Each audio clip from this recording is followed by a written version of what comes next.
Okay, so this is an area, this was sweet potatoes, and those have all been harvested. And I've been growing elephant garlic from the same plants for years. This is probably 7 years or something like that. So there's rows of them here. You can see there's a sprout right there. These were planted a couple of weeks ago. There's sprouts. There's like 7 or 8 in a line. There's 3 rows of them here. And then right here is fava beans that I just planted a few weeks ago, and they're coming up.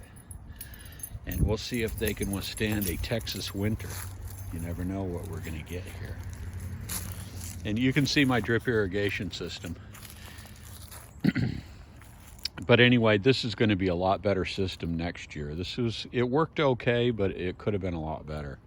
I think some plants didn't do as well as they could have because they weren't getting the lion's share of the water. So I don't know what's happening with the cauliflower. They're not making cauliflower heads.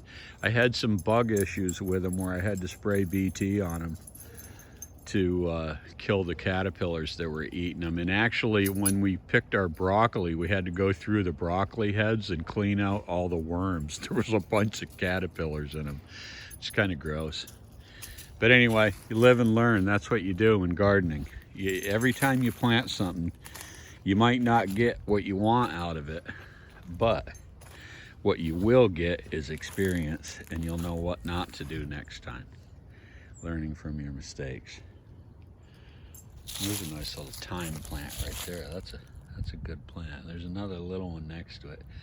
Thyme seems like when I grow them, they grow for, a year or two, or no, more like 2 years, and then they kind of peter out. Like they get woody and they don't produce anymore. This is an oregano plant.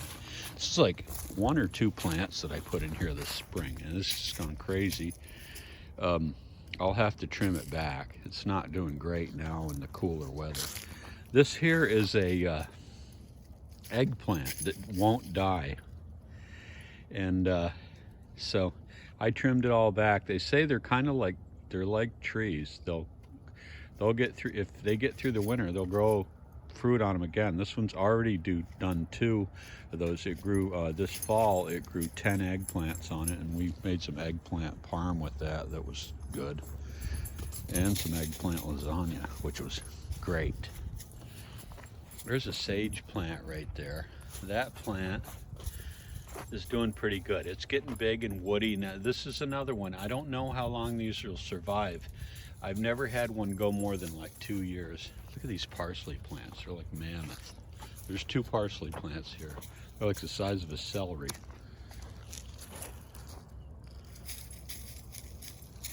So, yeah, so that's about it of what's going on this side of the yard. Over in the other garden by the sago palms, there's 4 cauliflower plants and a few broccoli that I stagger planted so that they would produce later than the other ones, so I wouldn't get all of it at the same time, which doesn't really matter with those plants because you can just freeze what you don't eat fresh. And of course there's these 2 that are always into something. They're such a blessing in our lives. Anyway, they're either out here pooping or eating hackberry leaves, exploring the greenhouse, etc. This greenhouse has seen better days. This is the last time I'm going to use it this spring. I don't know if I'm going to get another one. I probably will. I kind of need one. Or I might build one. I don't know. So that's about it. There's your dinner. Love you, Candace.